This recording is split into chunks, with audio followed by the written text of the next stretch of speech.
Inside might be one of the closest, at 30th place. Yeah. It all comes down to its expert execution. This isn't the most expansive or ambitious game ever made.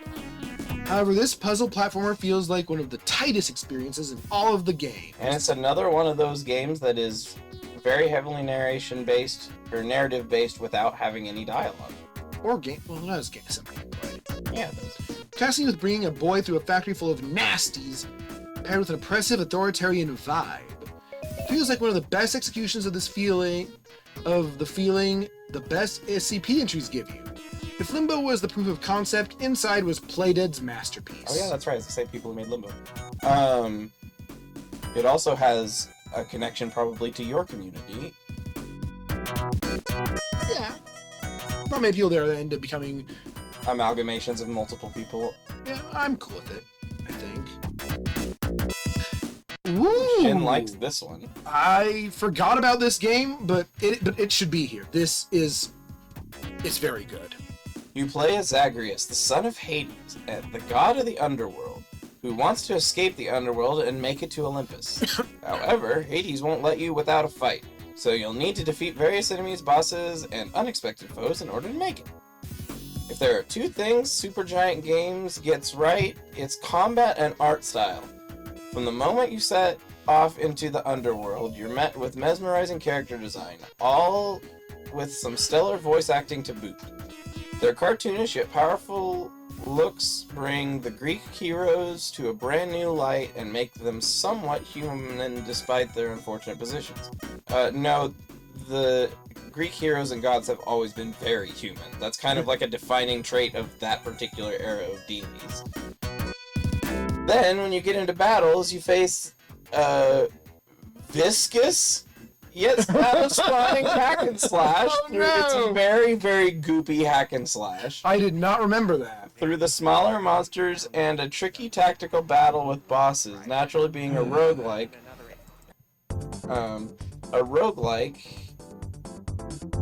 You do get stronger as you go, making it both extremely satisfying and empowering on every single run. While it's not the first roguelike, Hades is by far one of the best. Okay, not all roguelikes do you get stronger as you go. Sometimes you just get smarter as you go. Yes, like Nuclear Throne or something. Or even Spelunky. Oh, yeah. Like Spelunky, there's no between runs game. I got friend zoned by a disembodied Gorgon head. I was waiting long enough that I could cut that. They could what? Cut that for the next time, because that just out of nowhere was so silly. Just gonna have just that quote in a... Yeah, I'm going to say that about... Was that close enough to the mic? Yeah. I know. But yeah, so... And also, have they had any other roguelikes yet? I don't think so. I'm sure they're not going to have any of the classics. They won't have Rogue Legacy? I'm talking like the vintage, like the real... Oh, yeah, no. The real ground I'm at, like, characters. contemporary classics. No, I don't think they've had any. Which is weird, because they haven't shied away from the indie scene as much as I expected. I still think they're ignoring indies for what sounds like big money. And again... Stardew Valley is a cozy farming simulator Hell yeah, it is. with a hidden agenda.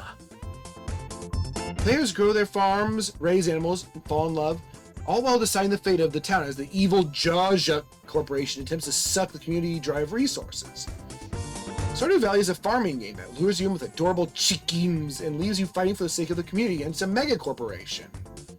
Or you can just chill in and become part of the mega corporation. Oh, you can? Yeah, you can take that route. That's an absolutely available option in the game.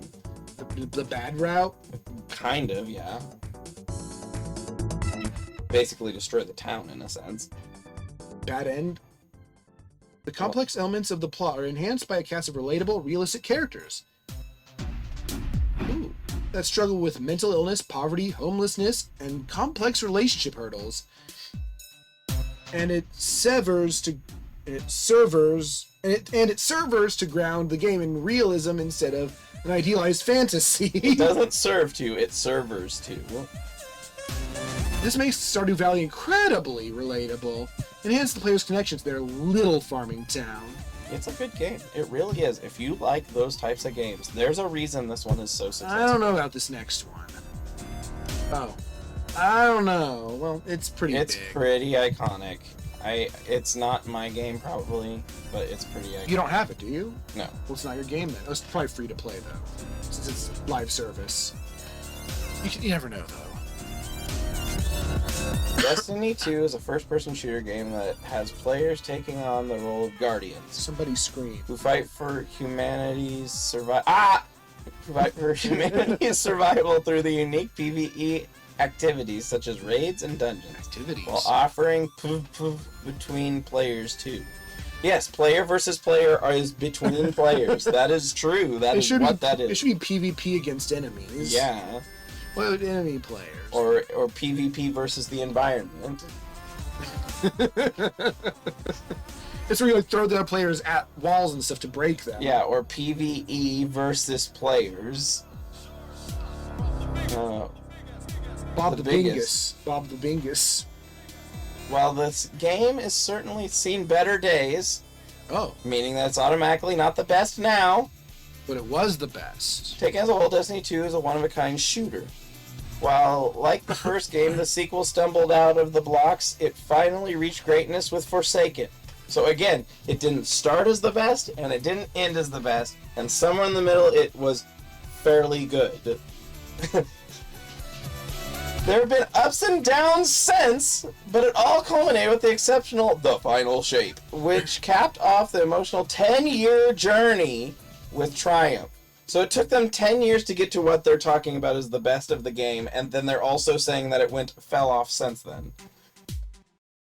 I don't know how I feel about that being on a list then. Something that very, very few live service games get to do. Bungie, which I always read wrong, it looks like Bungie, brought its players on an unforgettable journey even during the low points. Where's Aardwolf? Aardwolf mud. And just about every live service game would want to be Destiny 2 in its prime. It set the bar for shooter feel, the construction of modern live service games, and the best in-class social systems. When Destiny 2 has been at its best, there's so little that's ever been like it. Something reads weird about that. What do you get? Really? That'll be higher. Blocks. Oh no. Man, it just doesn't let you. There's not much to say about Minecraft. I mean, there's not a whole lot to say. It's just very, Bees! He's gonna like smack that bee with a flower. It's just very important. Minecraft is an open world. You all know what Minecraft is. Moving on. It's an open world sandbox game that allows players to shape their world via crafting and exploration. Minecraft is the definition of creative freedom. But apparently, it's not the best sandbox, which was The Sims 3. Yeah. Whether you're playing even though this is a better sandbox, that one was the best. Yeah. Of the sandbox subgenre. The vast, moldable world can become anything. Players can choose to build epic communities with friends or work to defeat every in-game battle and puzzle. They're puzzles? Yes. But at the end of the day, Minecraft is particularly special because it can be anything. You can even turn it into a 16-bit computer, as someone has done. Did I not put Minecraft here? Oh, yeah, I did. The 2018 God of War, specifically. It's that good, huh? A lot of people really, really liked it. Dad of Boy. Yeah, Data Boy. God of War follows Kratos and his son Atreus on a journey across Midgard as they attempt to spread his wife's ashes. Along the way, he'll fight Norse gods and monsters while navigating the obstacles of parenting. Really, he's on the path to destroy all gods everywhere. Man, they really don't want him spreading his wife's ashes. Yeah. Tell us your old favorite. Advertisement. Oh, but at least it's a place I like to eat. Borger. Santa Monica Studios' God of War is nothing short of spectacular, and it offers a perfect single-player experience. The emotional depth, masterful storytelling, superb voice acting, and engaging gameplay set a new standard in the industry and resonated deeply with millions of players worldwide.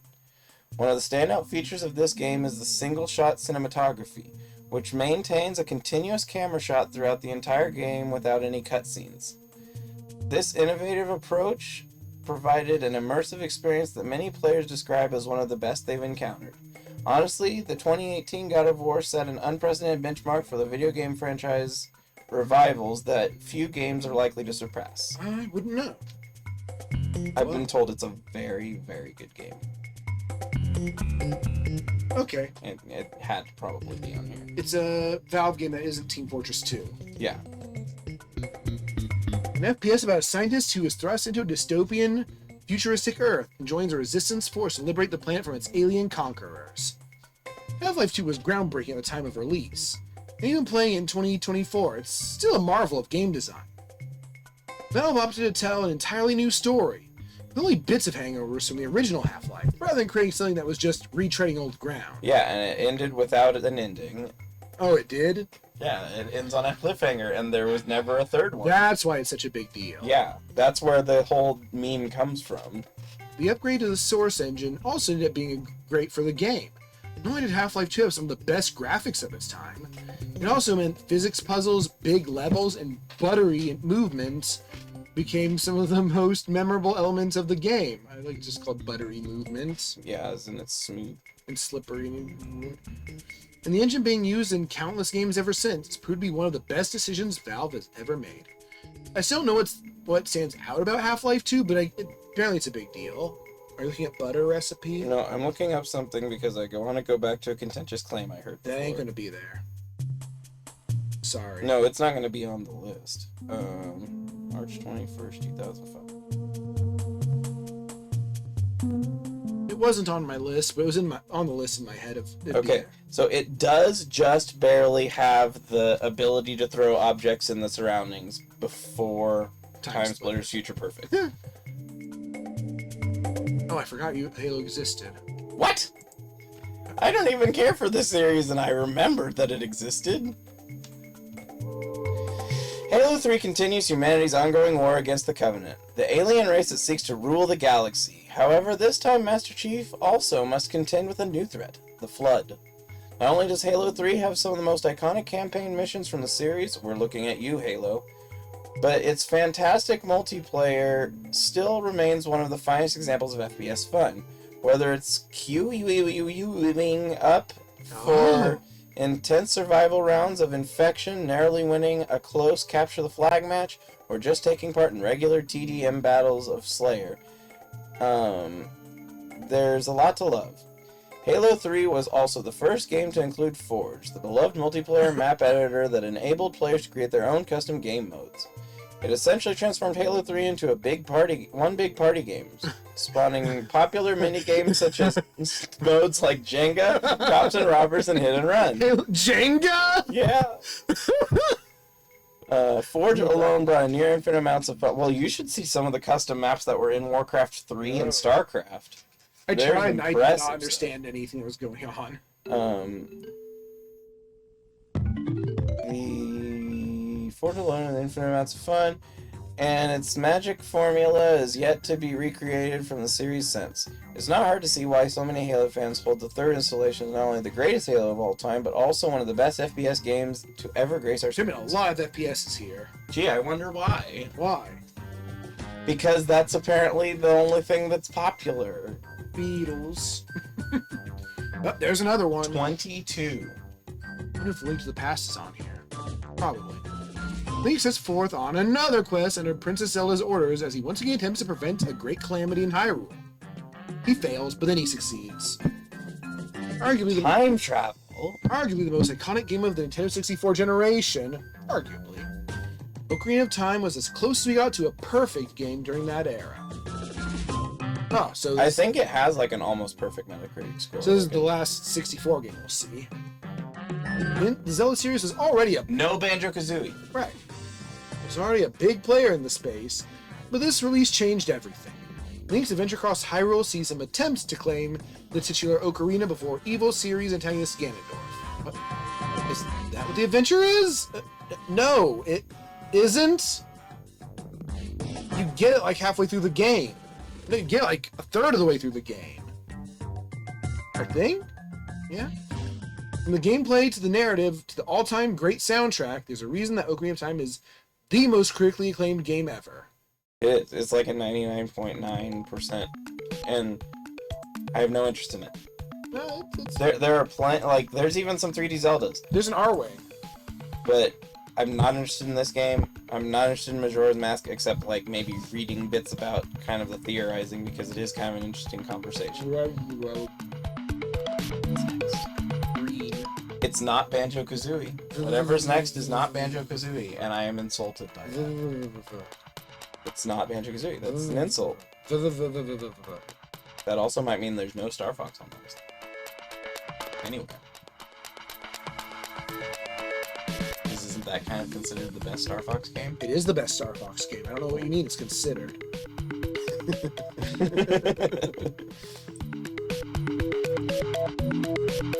Tetris. Oh, that was on my list, and It's gotta be on there. I thought they'd overlook it. If you are talking about a puzzle video game, Tetris has to be on the list. No, it's Candy Crush. It could be on here. I wouldn't expect it to be. I wouldn't expect it to be. No way. I mean, it is very influential in a bad way. A puzzle game all about lining up falling blocks with perfect precision and clearing as many of the blocks as you can to maintain a high score, and watching other people do it in competitive mode and having like a mini heart attack. Again, some humans are just built different. Yes. No, the guy who got the Grandmaster top tier, the first ever American when he did, I mean, it's incomprehensible. He had like he broke down and cried and then called his friend because it's just only 8 people in the world have ever done it. And all of them are like superhuman in some way. And 7 of those people are Japanese. And 1 American. And that's it. They're all superhuman. That American probably had some Japanese blood somewhere. It's the secret. Tetris could be the perfect video game, a distillation of the marriage between user entry and virtual We have to sing feedback. this song twice. It's a good song. Play Tetris for just a few minutes and you'll understand why it's so satisfying to say sayonara to those pesky blocks. Or become very angry as you can't get the damn block you need! It's always the eye block. It has to be. It's the one that finishes the row. He's the king. It's not just moving things in a nice way, though.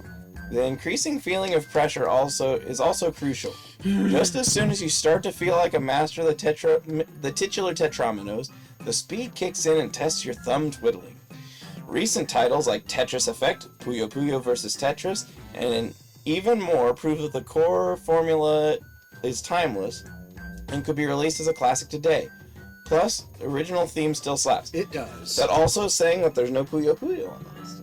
Yeah, I'm not that surprised. Puyo Puyo 2 is pretty significant in gaming history. I can't. It's too big. Yep. I wondered which one, but I suspected this one. Spiritual successor to... I mean, they've had others in the same series. Could they just slam all 5 of them in here? No, I put Bloodborne. Never mind. I was wrong. Well, it could be there still.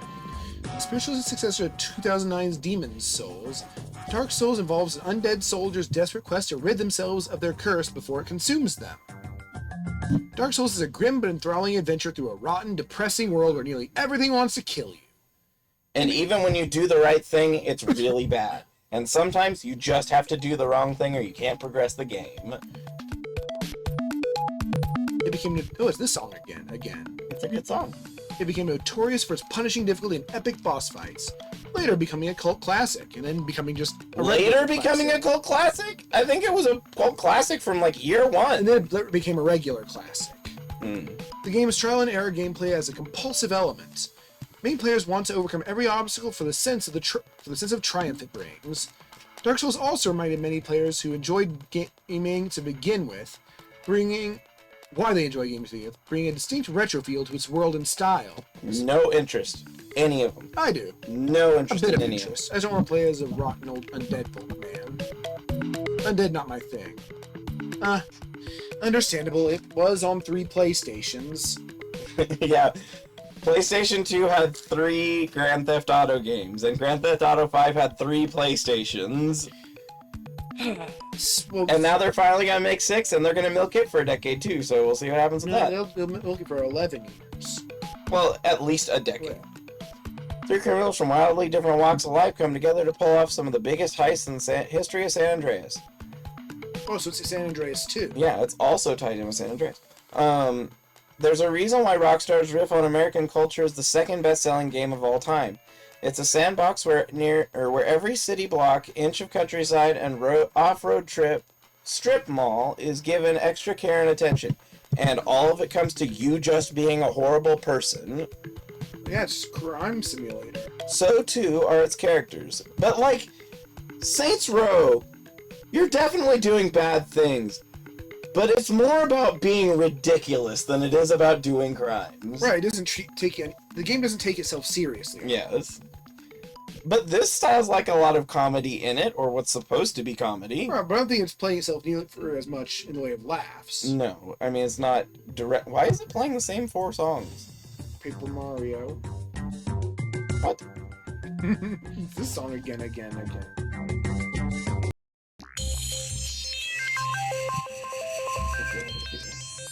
think the song played earlier too, but this is what I clicked.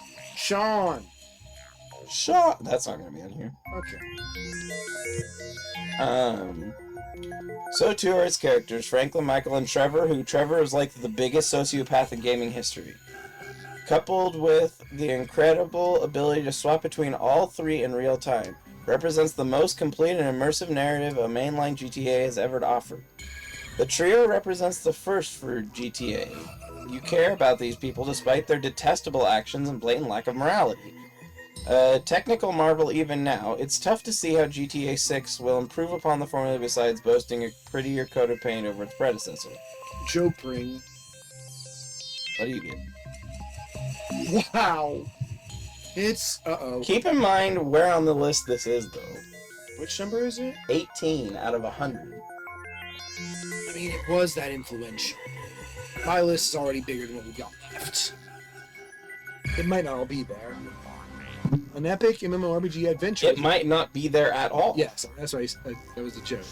With a 20-year history under its belt, set in the mystical lands of Azeroth and beyond, with all the MMORPGs to have come and gone over the last 30 years, none have made the same impact as World of Warcraft. This is a true statement. That's true. There's no MMO that's ever had anywhere near even the consideration of influence. You made a superlative, and you are correct. Yes. From the setting to the memorable egg. That'd be really weird music. Slow. I know this song. Oh, I remember now. Yeah. It's where the fire's coming on both sides, isn't it? No.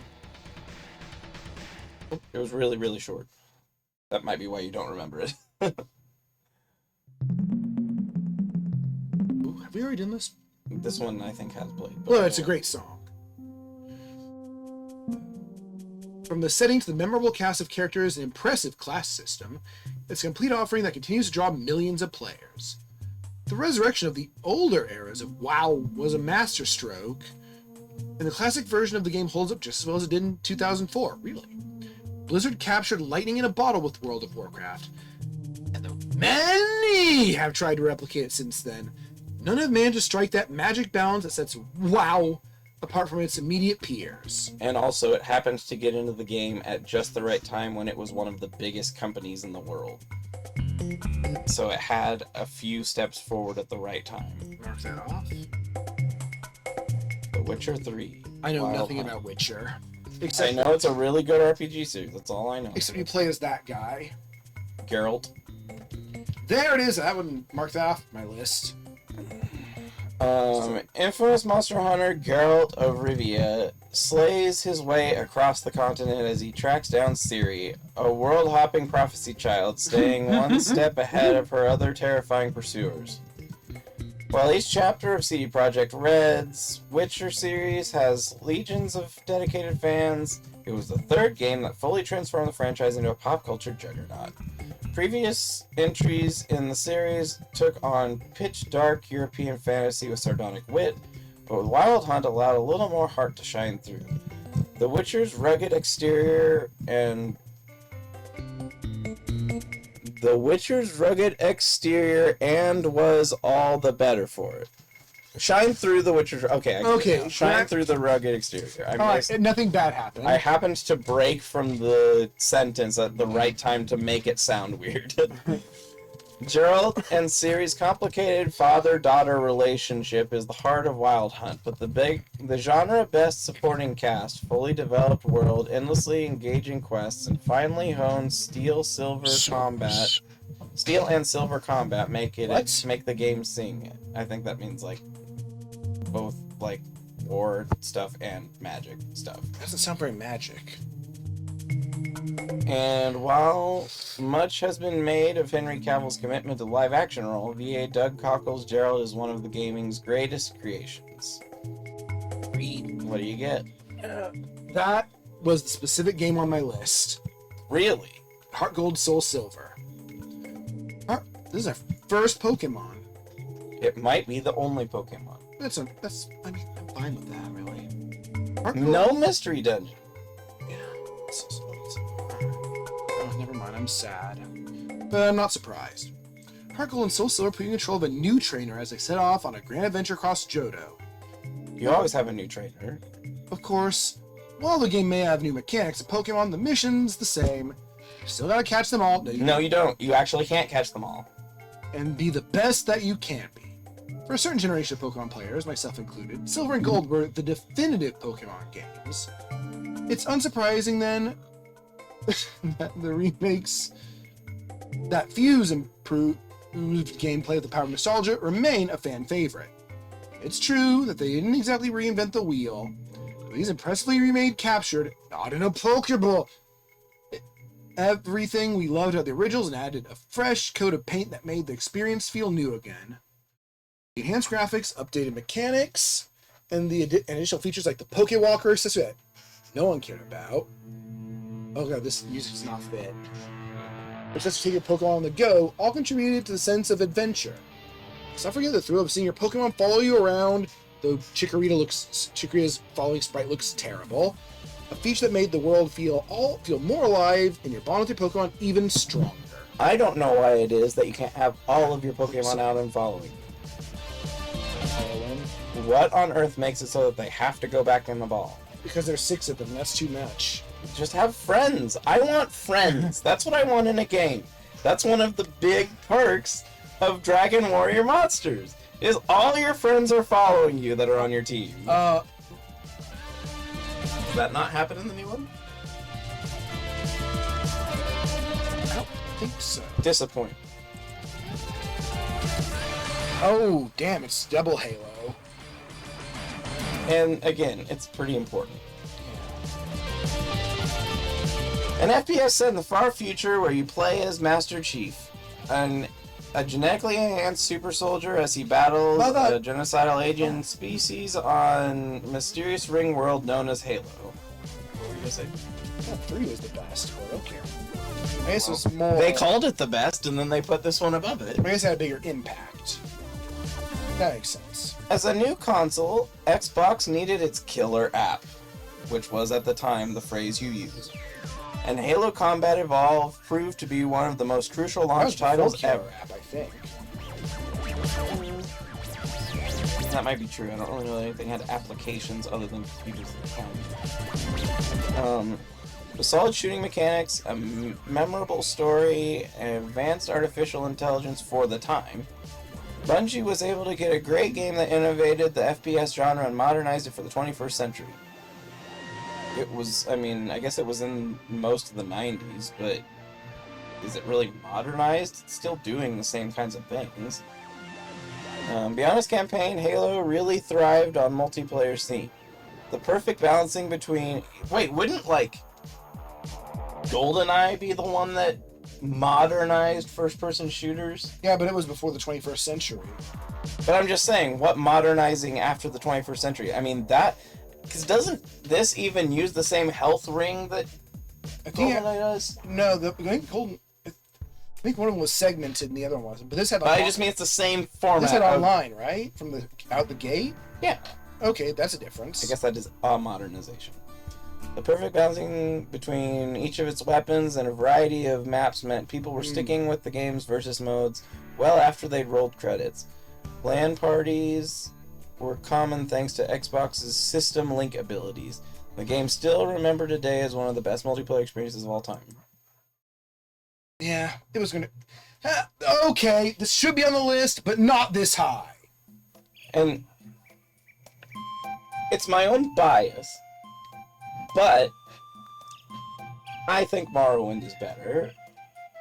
I don't. It's not as broad, but I liked Morrowind's gameplay style more. See, this game wasn't that mechanically great, and it had a big impact, but it wasn't...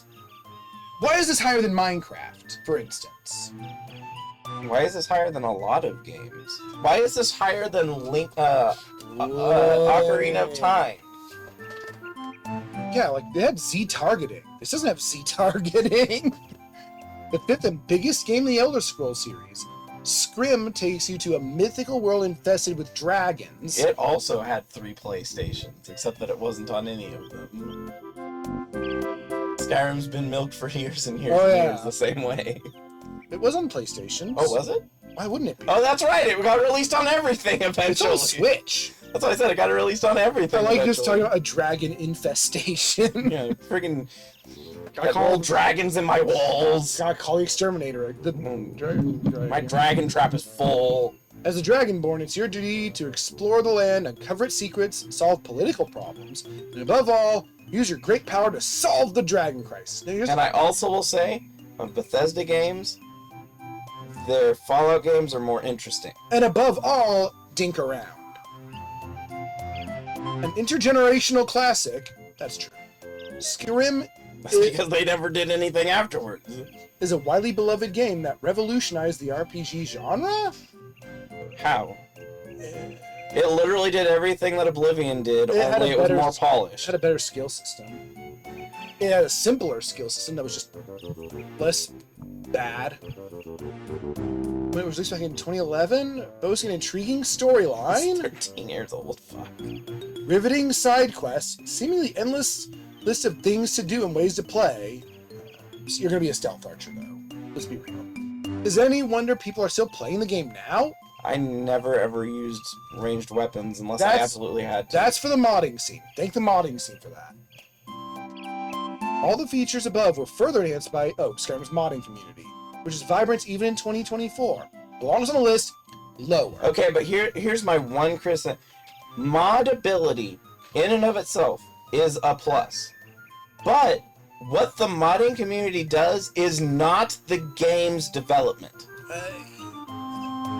Yeah. Because that's the same thing with City Skylines. City Skylines has a bunch of gameplay to it that I appreciate, and I've played it vanilla plenty of I times. don't want to pick up the pace a bit. But the mods, I wouldn't count as part of the game. I would consider it a secondary. I'm not sure. Not 6? Or is 6 also going to be here? Dumbbell arms. You get to see it Yes. really well in that That is a side. good shot of those arms. Oh boy.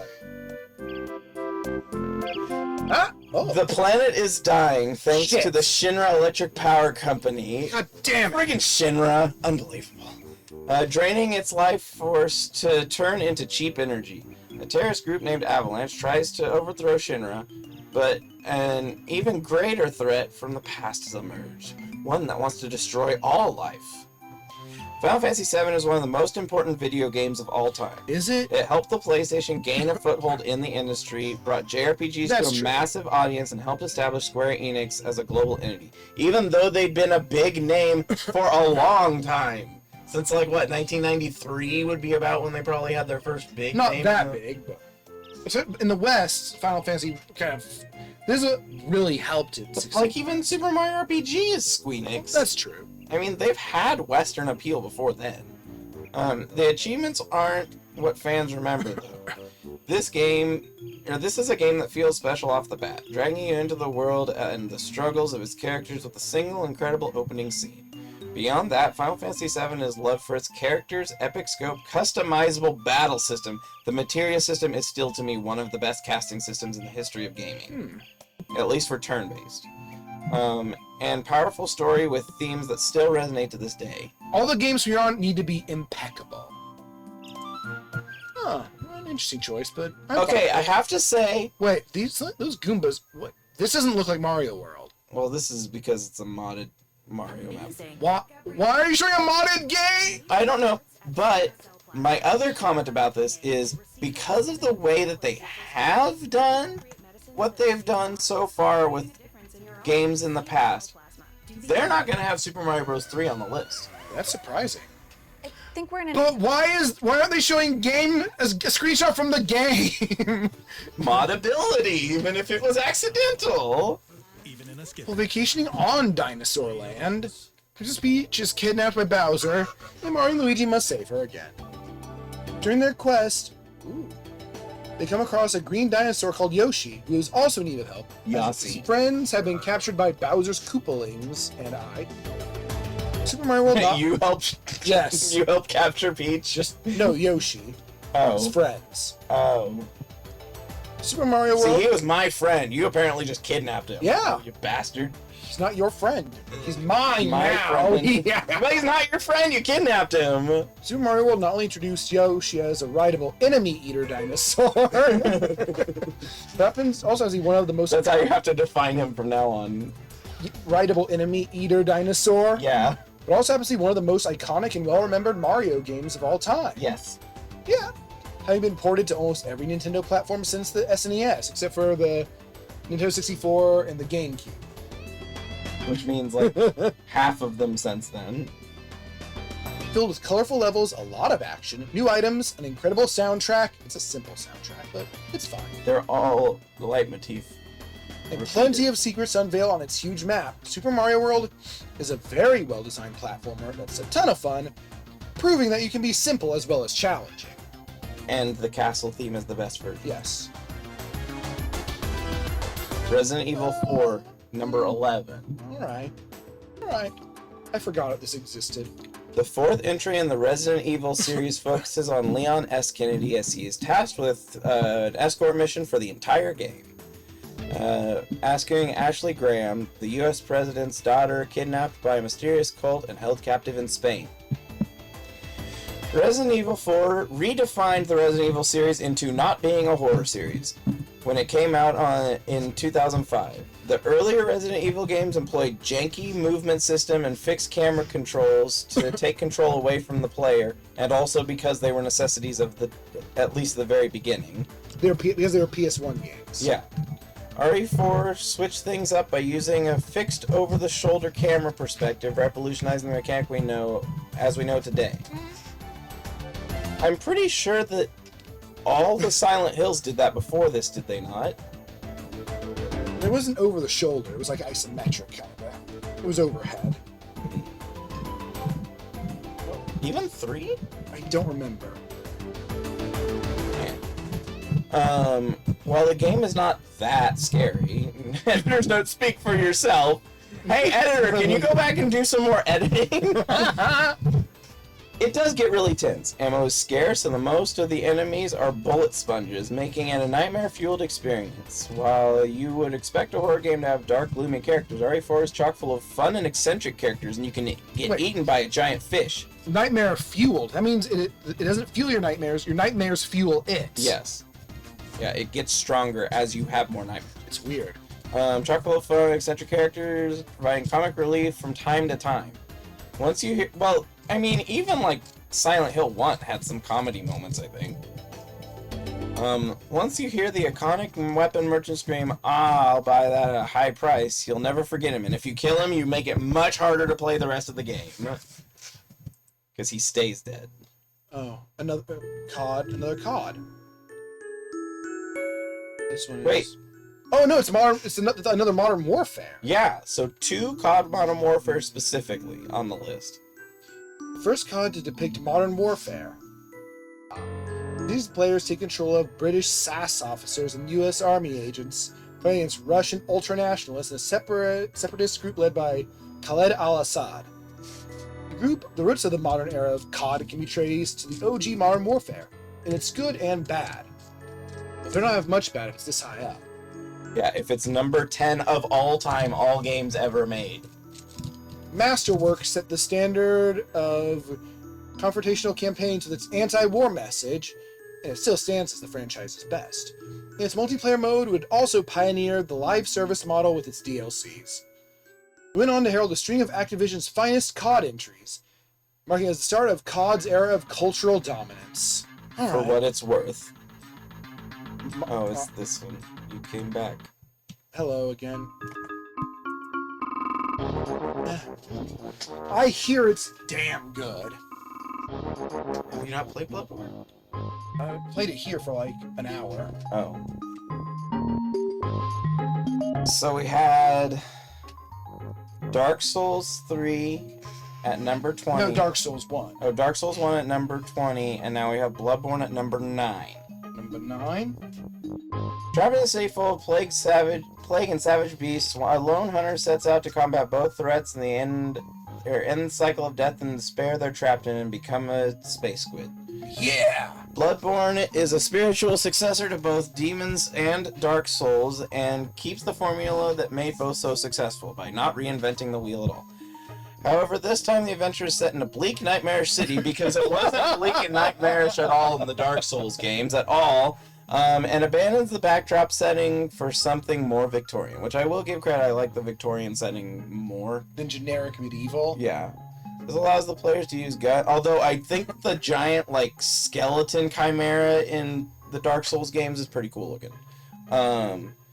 This allows players to use guns, ditch shields, and generally fight more aggressively. Bloodborne also leans to the Lovecraftian and adds a survival horror vibe, further separating it from the Souls games that came before. However, Bloodborne is still very much part of the From Software Souls family, also known as all of the From Software games now. Basically, Sekiro might be the only separation, Even and Armored people Core still kinda. call Sekiro a Armored Core Souls kind series. isn't really. And fans continue to cry out for a remaster for or a sequel. A remaster? It's been, I guess it has been almost 10 years. How about a port? Oh, it's time. Number 8? Do you I- think number 8? I don't know. I have no idea. After a mind flare forces a deadly tadpole into your brain. It's really funny out of context. It is what it is, though. Yeah, That's the whole job of mind flayers. yeah. You must go on a perilous journey to the city Baldur's Gate. On the way, you'll forge alliances, break hearts, and kill enemies as you battle to rid yourself of the curse. Baldur's Gate 3 took over the world when it was released, comparable only to Skyrim. This open-world D&D adventure is an open world? Won the hearts of RPG players around the globe.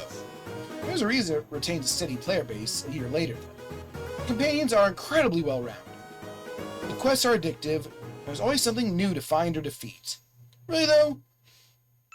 We have its unbelievable storyline to thank for its success. Ultimately, when considering the best video games of all time, it's almost impossible not to include one of the most highly awarded and popular adventures of the last decade. But, and this is a thing I did hear from John Wolf's discussion, recency bias. Yeah. Are they saying it's one of the top 10 of all time because it came out 1 year ago? Recency bias is the first thing that crossed my mind. That's what that sounds like to me. It is extremely recent. Yes. Mass Effect 2. Mass 2010. Effect. Mass Effect. I don't know. Oops. Commander Shepard recruits a squad of royal companions from Royal across companions. the. They could be royal. You don't I know. don't think they might. They might be royal. They I don't might think they be. are. They might be. Yeah, but they might be giants. No, they're windmills. Oh. Heck. Squad of loyal companions from across the galaxy to help him continue his battle against the Reapers. Not before or since has another RPG managed to make freedom of choice feel like an integral part of gameplay that they then ripped out of the whole heart of it in the sequel. Gameplay feature rather than a gimmick, which it ended up becoming. As Shepard, how the player interacts with every potential Normandy crew member, from helping them put personal ghosts to rest to solving long-standing racial squabbles as meaningful as the long-lasting impact, and also saying that this is your favorite store on the Normandy. Choose to ignore the crewmates' inner conflict and snub their requests for help, and you won't be able to count on them when the time when it comes time to face the Reapers. Show genuine interest and deepen those interpersonal relationships, however, and your colleagues, now family, will show unwavering loyalty to your cause even when faced with extinction. This was on my list. But is it better than Ocarina of Time to Zelda fans? To some. After a century-long slumber, Link awakens with no memories in a devastated Hyrule that actually looks rather nice. As thrown into rather nice-looking chaos by Ganon. Players must explore a wide-open world to help Link remember his mission and, ultimately, save Zelda and the world from Calamity Ganon's terror. What can be said about Breath of the Wild that hasn't been said before? Arguably, one of the best launch titles of all time and the best Zelda game, Breath of the Wild helped Nintendo Switch become one of the best-selling consoles of all time. It's no wonder, too, as they brilliantly turns Hyrule into the world's most exciting sandbox. Oh, I thought The Sims 3 was the best sandbox, right? No, It's the best in the sandbox subgenre. You died. It was too slow. you were too busy talking about sandboxes. Common problem. Hotline Miami. Frantic. Why now? Frantic. Why now? Frantic aerobics. It's true.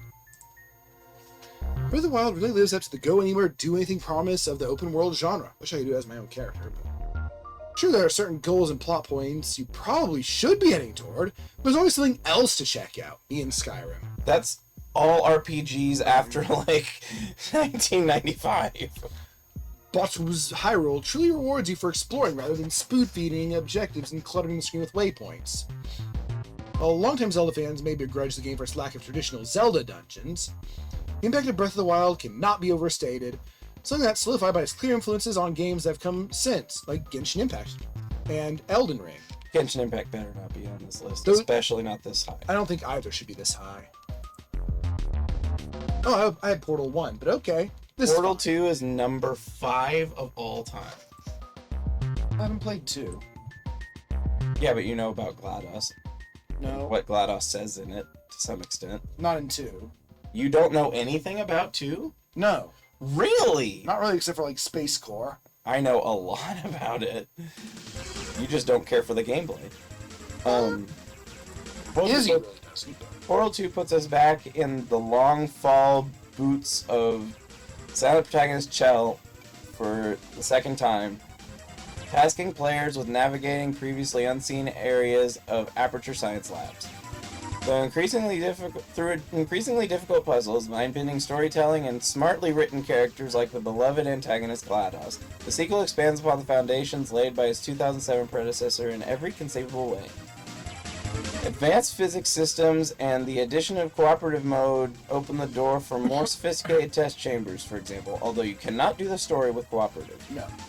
Meanwhile, new mechanics like gels further complicate the puzzle challenges as players bounce and slide their way, jump, slide, their way across everything from sterile test environments to industrial-looking spaces with a 50s aesthetic. Next up is Mega Man 8 somehow.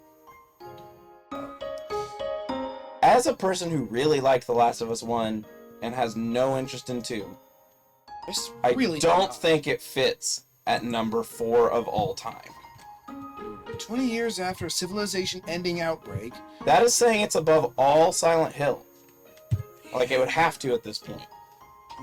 yeah, it's a little stinky up here. A smuggler named Joel is tasked with escorting a teenage girl, Ellie, halfway across post-apocalyptic America. Joel's cynicism and hesitance to make emotional connections pose the two at odds early on. However, navigating terrifying encounters with infected and the worst of humanity unites the pair in more ways than one. Following in the footsteps of Resident Evil 4, The Last of Us ups the ante with survival action gameplay. Picking off regular infected But it's very heavily stealth-focused, not action-focused. like runners mimic standard zombie fare. Yet clickers and their hypersensitive hearing subvert the usual undead trope, even though no one can see Ellie. No. Such that stealth proves Ninja ideal. more often than invisibility not. crouch. Dead. Still, Clue especially shines in terms of its storytelling. I feel that's the bulk of the game. Yeah, no, it's definitely story emphasis. While the premise is far from original, few games have presented complex. I'm getting a Porn advertisement. Interesting. What?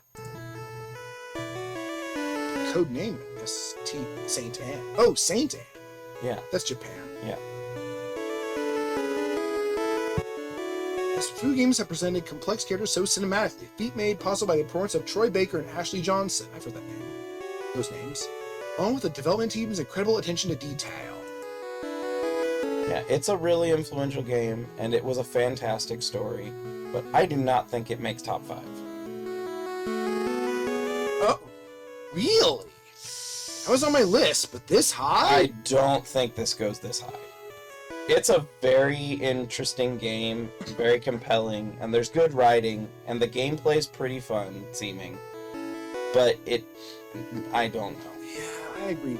Number 3 is... there are a lot of video games. That's, again, even though it's not quite as recent, this is recency bias in my mind. In a world ruled by the corrupt, a group called the Phantom Thieves seek to cleanse the hearts of the wicked. Fortunately, they're also teenagers, so you had to balance your reality-bending superhero antics with the most difficult task of all, high school. It's not really a gameplay thing, but...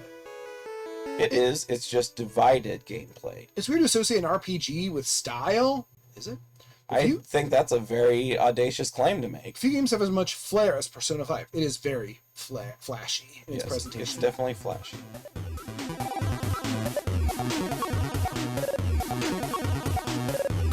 It revels in its anti-authority aesthetic, with graffiti and hot jazz being the order of the day. The seemingly innocuous element of the game filters into everything. The combat system that's fast and exciting despite being a turn-based RPG. The aesthetic is important. Yeah, but it's one of those RPGs that has a fast-forward mode. Is important, as Persona 5 is a long game, and you're going to be seeing a lot of it. Luckily, the banging soundtrack and flashy combat never get old. Those aren't the real reasons to keep playing, as the game refined the formula established in its predecessors to an incredible degree. Not only is the story of the Phantom Thieves engaging, but the drip feed of content via social links and the dungeons is what makes Persona 5 so fun. Managing your time in the pursuit of power and waifus has never been more fun. It's why many people were sad to see the credits roll, even after 100 hours of play. The next two are going to be very contentious no matter what. I have a feeling I may not like either. What? Red Dead Redemption 2, again, 2018, so it's fairly recent. I guess I can't say anything, but... I've been Damn! told it's a phenomenal game. Oh, god damn it! What? Bullshit! Red Dead Redemption 2 is the third entry in the Rockstar's Red Dead series. What? Red Dead Redemption 2 is the third entry in Rockstar's Red Dead series. I'm confused. Oh, there was the Undead Nightmare. Oh. And acts as a prequel to Red Dead Redemption, set against the backdrop of Wild West era nearing its end. The game follows the exploits of the Vanderlyn Gang, a group of criminals opposing the corrupt system of powers and living by their own morals, which also probably are fairly corrupt. Red Dead Redemption 2 is arguably one of the most realistic games ever made. Yeah, like horse testicle physics. Yeah, unnecessary kind of thing. How's that unnecessary? You know exactly how that's unnecessary. You can spend hours doing various activities and interacting with NPCs without touching the main story. Each area of the map is crafted with meticulous attention to detail, while the main missions of the game are mostly linear with little room for experimentation. The open world rewards you for exploring every nook and cranny of the map. So in other words, going through the main gameplay, you have to do exactly as they expect you to. For the main plot, main story. I don't know how I feel about that in a game in 2018. From uncovering wild serial killer murder mysteries to spotting literal ghost trains, Red Dead Redemption 2 is brimming with obscure details. That said, the game tops this off with an amazing story and heart-wrenching ending that ought to leave you in tears. Yellow Feller Endeavor. Yeah, that's Yeller Feller Endeavor. Yeller Feller Endeavor, that's right. And then you accidentally I'll see you Sunday. You don't want to read it? I've beaten this game, so I feel I should be able to say, what the fuck?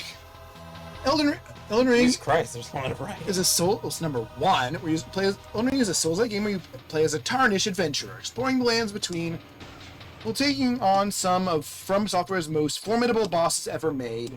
But that's not necessarily a good thing. No, if it's harder, it's better. The thing is, the boss is just... All right, Little Caesar says free. I don't know how you're supposed to react to a lot of them. I guess you can, but It's just get behind them and hit them in the butt. no. That's how you play a Souls-like game. Many have strong opinions about what the best From Software game is. I thought General Consensus was that. If they have many have strong opinions, doesn't that mean it would be contentious to put any of them above any of the others? Purists may say the original Dark Souls or Demon Souls. Aggressive and horror-inclined players may gravitate towards Bloodborne. Yeah, because he's totally horror-inclined. Until masochists swear by Sekiro. I missed that as Skyrim, and I'm like, wait, what? Yep, that's the #1 Souls. However, you'd be hard-pressed to find made to argue against how excellent Elden Ring is. Well, what do you know? He does. I mean, I'm not a big FromSoft fan, but Elden Ring feels like a culmination of all of From Software's previous work rolled into one. It's the most open game they've ever made, true. A huge world to explore. It's pretty big. And near Is there endless... stuff to do all the way along all of those paths, or is there a lot of just walking for walking's sake? There's quite a bit of stuff. The density is Because that's the problem with Skyrim, for example. it's more dense than Skyrim. Because Skyrim has a lot of nothing to do. The map while you're is on the path. smaller than Skyrim's. And near endless build customization. It has build customization. It's also easily FromSoft's most approachable game. I thought that'd be Dark Souls 1 probably. Well, that'd be... No, Armored Core is not approachable, never mind. And empowers you to find what works for you.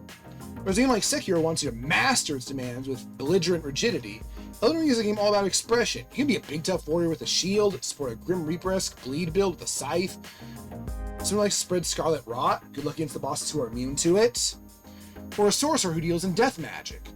Lands Beyond is a broad canvas, inviting you to find yourself among its many dangers. Is it also a hopeless ending like all the others? I don't know because I don't know what the ending meant. The endings feel very ambiguous. Like Inax kind of endings? Or Yeah, like... something is happening, but the consequences of your actions are very unclear. I don't like that, but I feel it's very FromSoft of them. Now, going along most NPC quest lines will end with them dying. Yeah. So it's a hopeless world. No. Just like the others. No, that only happens if you pursue their quest lines. So if you just ignore everybody and play the game through, More people- are in a better condition than if you help people. Most people. Hmm. It's a decision. Adding to that, That sounds like bad writing to me personally. the game is just one of the most beautiful worlds ever conceived. It's nice. With a haunting but compelling tone that permeates every pore. It's a masterclass in space and feel, made one of the most cohesive, beautiful expressions ever given to the media. What is that? I'd say Legend of Mana was more beautiful. I was gonna say, but again, it comes down to whether you think realism is the be-all and end-all of what good graphics are. It did have for its realism, it does have a very ethereal and haunting aesthetic on it. Even if you struggle with Souls games, Elden Ring's on-ramping is generous. No! What? One of the earliest bosses is just a brick wall for most players. You're talking shit. And you owe it to yourself to experience this world at least once. I think you would hate it. I would probably not care for it. It's a fantastic, complex, and deeply compelling world. Simply put, it's one of, or going by our voting, the best games ever made. I'd say it's a good game. Top All right. 100? Maybe. Now, before you dart, I want you to read off how many on your list are not on here.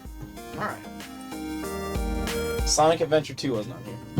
Star Fox 64. Nope. Link to the Past. Nope. Final Fantasy VI. Nope. NetHack. I don't know that would have been. Smash Melee. Yeah, nope. Mario Odyssey. Nope. Team Fortress 2. Yeah, which they totally shafted and actually talked down. And shat on. Pizza Tower. It would be nice, but I didn't expect it. Mega Man X. The first one. I could see that being on here. Yeah, it was Kirby Superstar. Yeah, no Kirby games. 0 Kirby games on the list. Enter the Gungeon. Yeah. Wii Sports. Maybe. It is like one of the best-selling games of all time because it came bundled. Sonic Generations. Not on here. Terraria. Nope. StarCraft. Yeah, StarCraft wasn't. Warcraft wasn't other than World of Warcraft Warcraft. 3, Yeah. Diablo 2. Resident Evil 7, Yeah, it was a really, really popular game. Saints Row 3, Yeah. Persona 5. Oh wait, That was on there. didn't mark that off. Anything Donkey Kong, Yeah, no Donkey Kong entries. Final Fantasy 14. And no Banjo entries. Right. That number one got me. Yep. I mean, you know what? Any number one's gonna piss off a lot of people. Yeah, but even like the top 10. And I'm not saying these are bad games. No, again, Elden Ring, I'd say it's a good game. Even as a person who doesn't like COD, I can't say it's not influential enough to be a big game. Wow, no Terraria though. But best of all time is a very heavy, and like they don't mention a single NES era game. They don't mention a single like PC game from before 1997, I think it I is. mean, Elden Ring is super recency bias. Yeah, they don't have they have like maybe one Sega game. Only one Sonic game, but that's fair. No, like one Sega game. That's true. I mean, I couldn't name you any Genesis games I like particularly, but So you think you know? So I think that there's a lot that is lacking. Not necessarily even just how many things there are here that are probably unfit for their particular position, but some of the things that I knew, when I heard them, I was like, oh, Shin's gonna have a reaction to this. I knew it. I knew it. So, this is bullshit. I did not hit her. I did not. Oh, hi. Oh. Yeah.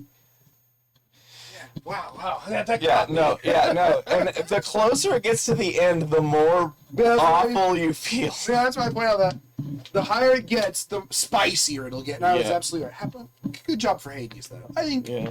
it might be a bit high for Hades, but I think it earned its place. I don't know. I could probably list off games all day if I sat down and thought about them. Right. Oh, yeah. So that good just definitely would fit on here. on. How And did Elden Ring get to I'm yeah, and especially I almost have a bias against Souls-like games anyway, Yeah. because I'm not a big fan of it just being hard for hard's sake. It's not an appealing thing to me. I want to play a game to have fun, not to master It's not for something. hard's sake, but people play games for different. People enjoy Yeah. different things. Oh, Silent Hill 3's not on the list. All right. I was just figuring 2 or 3 would be there. But they list off several other franchise Yeah, they have. things, like 2 from the same franchise, and those 2 are both massively important in the history of horror games. They have like all the big MOBAs. Yeah, and then they have They have all 2 the big Animal battle- Crossing. They have all the Battle Royale. They have all the Battle Battle Royale is Royales. not better than Mega Man X. They have 2 Animal Crossings, And all one- the Battle Royales, all the almost every MOBAs. major first-person shooter that you can name, and there are a ton of games from other There's probably whole genres not even addressed in this. Animal Crossing Wild World is a better and more impactful game than A Link to the Past. Yeah. Yeah. Or Terraria. Super Mario Brothers. Super Mario Brothers 3. Yeah. Neither of them are on the list. Yeah. At least they had a Mario side Yeah. scroller. Like I can understand why you wouldn't put something like Pac-Man, because even though it's massively influential, its gameplay is so limited. But by the time of Super Mario Brothers, there's enough that you could get the value out of buying the game. I mean, and for its time, there was a lot of content in Mario 3. Yes. Unlike, The only thing that it was missing was a save battery. like Mario 1, yeah, there's the biomes, music, enemies are all fairly limited. Mario 3 blows it out of the water, and Yeah. Mario 3, I'd say, still looks good. Yeah, it's Mario 1 probably one of the best looks looking NES games Pretty of all aged, time. but yeah. Yeah, so that's why I knew you would react to this, because the little bits I'd happened to hear from when I was listening to it before I realized what this was and how much of a goldmine it was going to be. I was like, oh, he's going to react to this. So, yeah. Generate some more of your thoughts in the next day or two, and I don't let's think see I'll if have there's- new thoughts on this. oh, I think there's I might probably listen more. to John Wolfe's take on this. Yeah. I can't wait till he gets to number 1. And the other thing I don't is, think that'll be as dramatic as I was. come up with some more games that you think could be on here. Because I think Sonic Mania, if Sonic 2's on here, Sonic Mania. Either that or Generations. And then... You don't know how it is because it doesn't work. Well, it didn't work on my old PC. Yeah. It might work on my new I mean, PC. they're going to be they're remaking it. And then, my, I don't know. I think I can think of some games that really could be on here, even that we didn't list. But yeah, he's gotta go. He's gotta work tomorrow. So thank you guys for watching Day Night After Morning, wherever you are. I mean, this is all stupid face, but Hope to see you again real soon. heavy. And take care.